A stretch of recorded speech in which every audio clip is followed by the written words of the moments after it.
Hey, Trader Tim here from EminiMind. And in this video, I wanted to walk through what's working right now in trading. It's August. This is typically a very challenging month for trading. At least I've found over the last 15 years, August always seems to be the kind of wacky month. Things are not as technical and a little more sporadic with good quality setups. And that's pretty much what we've seen here so far for the month of August. There have been some good trades in the mix, but you really have to be patient and let those setups come to you. If we look at the daily chart, we've pretty much this whole summer, we've been in this tight uptrend, just kind of chugging along. The last month or so, we've been making new all-time highs. We had a bit of a sell-off back in the beginning of the month. That was basically a 2-day sell-off, and then we've rallied up the next couple of weeks. And then just in the last 3 days, we've pulled back here and tagged up on the 50% retracement. So we'll see if this 50% holds. The failure point is 63.40. And then the swing low here is, what is that one? 62.40 is kind of the major swing low that I would pay attention to. So the first line in the sand is just holding the 50%. If we come down and close below 63.40 on the ES, I would start to get a little bit concerned.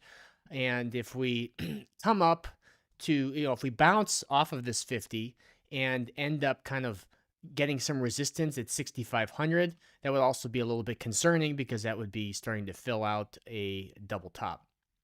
From an intraday perspective, the 15-minute opening range breakout trade has been working very well the last month and a half. Things were pretty quiet in July. I'll pull over my log here on the other screen. So like that. So we can still see the charts. So today was a stop out, but yesterday got a nice plus 20. Last week I wasn't able to trade a couple of days, so that's why I've got the empty holes there. We've had a handful of gap fills. That's the yellow block. But like this first week of August here, 2020, 3 winners. That was pretty nice. And, going back, you have to go back to July to really find a losing week. So that's been, the 15-minute order has been really good. The hammers and inverted hammers, there have been some really what I would call home run hammer and inverted hammer trades, 10, 15 points. And yesterday, I did have a pretty solid one. If we go to the morning yesterday, we started off with a little bit of a gap down and then just stayed under the 21 all morning.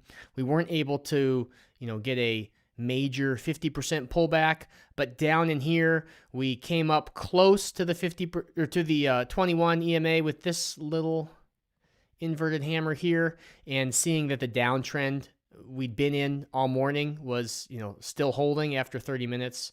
I took that short, and that one ran down for about 14 points. So that's what I would consider a home run. Tuesday had a little winner on the same thing with the inverted hammer trades on the 1-minute chart for 6 points.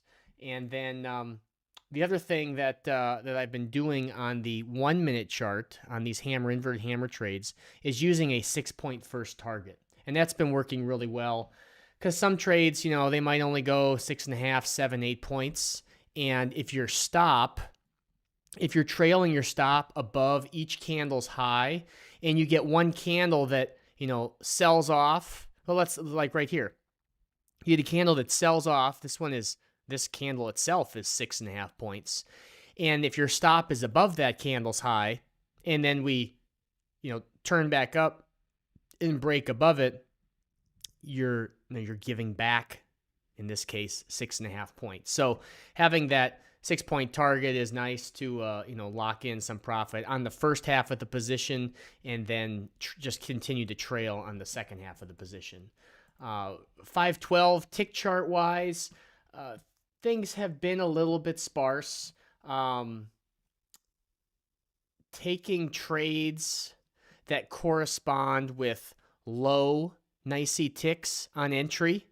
So getting long a 50% retracement when the NYSE tick is in a relatively low tick for that time period. Let's see if I can go back here from earlier this morning. Looking for, well, two things. If you're looking for counter trend trades, looking for double tops and double bottoms at the top and bottom of the 30-minute range works really well. And then just corresponding low NYSE tick with long entry, relatively high NYSE tick with short entry. And then just keeping in mind the larger trend on the day.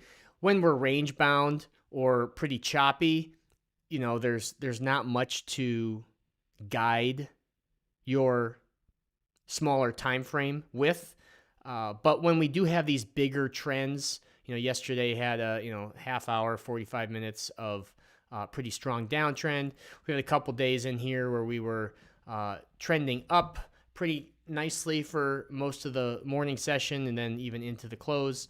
And so when you have these little bit extended trends, going with that trend is really helpful. I try not to get aggressively short on days where we're punching into all-time highs, unless there's some type of very clear double top.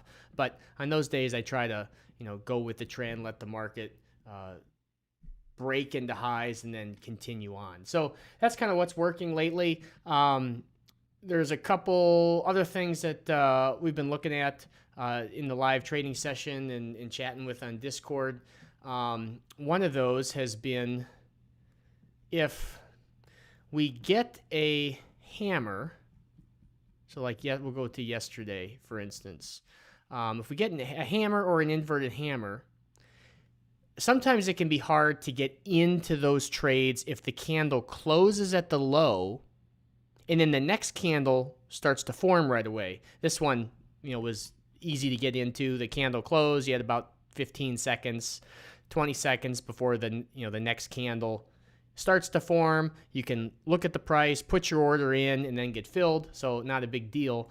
But what you can do on these trades is draw up, let's see, 703 and 703. Draw up the very next 50% retracement on the 512 tick chart. So I know a lot of people, the 512 halfway backs, that's kind of been my bread and butter for the last 15 years. It's only in the last 3-4 years or so that I've added in these hammers and inverted hammer trades. But there's just something so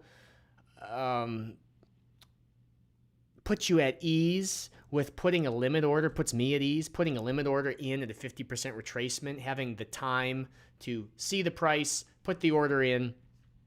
Sometimes they happen kind of quick, but usually you're going to have more time to do a 50% retracement trade than you will a breakout trade, hammer, inverted hammer trade. Not always, but sometimes. And so looking for the very first halfway back on the 512 that forms after you get an inverted hammer that breaks its low or a hammer that breaks its high can give you a little extra time to get into a trade. Let's see, there was another one back here. So if you look at this, you get the hammer that forms here. And if you wait for the hammer to break its high, then taking the next halfway back that forms, in this case it'd be the short, waiting for that inverted hammer to break the low, and then turning to the halfway back for the entry. That can be a really good way to, stick with the halfway backs for your entries and, just buy you a little bit more time. You get a little bit, I suppose, extra confirmation, but regardless of that, it just helps you because you're putting in the limit order and then just trailing your stop based off of the 512 stop rule. So that's something we've been looking at here in the, during the week, the live sessions and chatting a little bit in Discord. So otherwise, we're almost through the month of August. Then we'll have a Fed meeting here in the middle of September. and then we should be off and running. My guess is that volatility will kick up here in the fall, and things will get a lot more actionable. So it's a great time to be, kind of gearing up for that good fall trading. So hope you have a great week, and I will talk to you all soon.